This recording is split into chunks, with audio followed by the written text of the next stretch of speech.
We are Onyx Imaging. We are the highest rated and most reviewed printer service center in Oklahoma.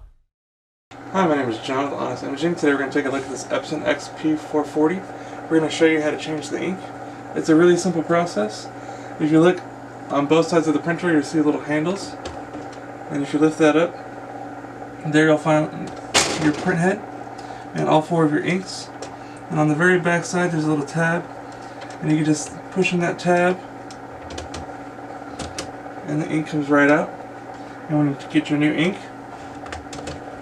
it just slides right back in place. You want to make sure you push it all the way down until it clicks into place. And you repeat that process for all the colors. It's a really simple process. Once you're done, go ahead and just lower the top of the printer back down. The printer has to go through a few things to get ready. And once it finishes initializing, it should be good to go and back up and printing. Thank you. Thank you for watching. If you're interested in how you can receive free labor on all of your service calls, as well as how to qualify for free printer upgrades, contact us today. We are here for all of your printer and office supply needs.